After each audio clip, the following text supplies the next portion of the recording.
ഭക്തി സാന്ദ്രത്തിലേക്ക് സ്വാഗതം. ലളിതാ സഹസ്രനാമത്തിലെ 357 മുതൽ 361 വരെയുള്ള നാമങ്ങളുടെ അർത്ഥമാണ് ഞാനിന്ന് പറയാൻ പോകുന്നത്.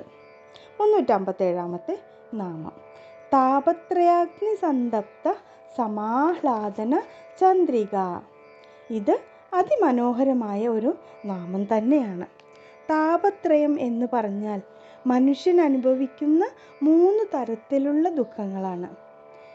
ആ 3 തരത്തിലുള്ള ദുഃഖങ്ങളുടെ ചൂടിൽ വലയുന്നവരെ അമ്മ ആശ്വസിപ്പിക്കുന്നു എന്നതാണ് പറയുന്നത്. ഈ 3 താപങ്ങൾ എന്തൊക്കെയാണ്? ആധ്യാത്മികം, ആദിഭൗതികം, ആദി ദൈവികം. ആധ്യാത്മികം എന്നാൽ ശരീരവും മനസ്സും നൽകുന്ന വിഷമങ്ങളെയാണ് പറയുന്നത്. നമ്മുടെ ജീവിതത്തിൽ പല പ്രശ്നങ്ങളുണ്ടാകും അല്ലേ? അത് എന്തുകൊണ്ടാണെന്ന് പോലും നമ്മൾ ചിന്തിക്കാറില്ല. ചിലപ്പോൾ വെറുതെ ഇങ്ങനെ വിഷമിക്കും. പക്ഷേ അമ്മയ്ക്ക് ആ വേദനകളെല്ലാം പെട്ടെന്ന് തന്നെ മനസ്സിലാകും എന്നാണ് പറയുന്നത്. രണ്ടാമത്തത് ആദിഭൗതികം. ആദിഭൗതികം എന്നാൽ മറ്റുള്ളവരിൽ നിന്നുണ്ടാകുന്ന വിഷമങ്ങളെയാണ് പറയുന്നത്. മറ്റുള്ളവർ നമ്മുടെ മനസ്സിനും ശരീരത്തിനും ഏൽപ്പിക്കുന്ന വിഷമങ്ങൾ, അല്ലെങ്കിൽ പ്രകൃതിയിൽ നിന്നോ ദൈവികമോ ആയ കാരണങ്ങളാൽ ഉണ്ടാകുന്ന ബുദ്ധിമുട്ടുകളാണ്. ഇനി ആദിദൈവികം.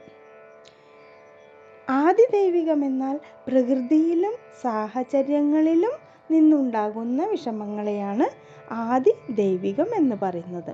അപ്പോൾ ഈ 3 താപങ്ങളാലും കഷ്ടപ്പെടുന്ന ഭക്തന് ഒരു നിലാവ് പോലെ ശാന്തിയും ആശ്വാസവും നൽകുന്നവളാണ് ദേവി എന്നതാണ് ഇവിടെ ഈ നാമം കൊണ്ട് ഉദ്ദേശിക്കുന്നത്. നമ്മൾ എന്തൊക്കെ കാരണങ്ങളാൽ വിഷമിക്കുന്നവരാണെങ്കിലും കഷ്ടപ്പെടുന്നവരാണെങ്കിലും അമ്മ അതെല്ലാം അറിഞ്ഞ് ഒരു നിലാവ് പോലെ നമ്മുടെ മനസ്സിനെ തണുപ്പിക്കുന്നവൾ എന്നതാണ് ഇവിടെ അർത്ഥം വരുന്നത്. ഇനി 358 നാമം തരുണി. എപ്പോഴും പുതുമയും ചൈതന്യവും നിറഞ്ഞ യുവത്വ സ്വരൂപിണിയാണ് അമ്മ. ഇവിടെ തരുണി എന്ന് പറഞ്ഞാൽ മനുഷ്യൻ്റെ പ്രായത്തെ മാത്രം എടുക്കേണ്ടതില്ല. ദേവിയുടെ ശക്തി എപ്പോഴും പുതുമയുള്ളതും സജീവവും ഉണർവുള്ളതുമാണ്.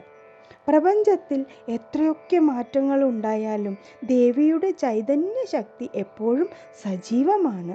എന്തൊക്കെയായാലും എങ്ങനെയൊക്കെ കാലം മാറിയാലും അമ്മയുടെ ശക്തിക്ക് ഒരു കുറവും വരില്ല എന്നതാണ് ഇവിടെ പറയുന്നത്. ഇനി 359 നാമം താപസാരാധ്യ. തപസ്സിൽ മുഴുകിയ മഹാത്മാക്കളാൽ ആരാധിക്കപ്പെടുന്നവൾ. താപസൻ എന്ന് പറയുമ്പോൾ തപസ് ചെയ്യുന്നവരാണ്.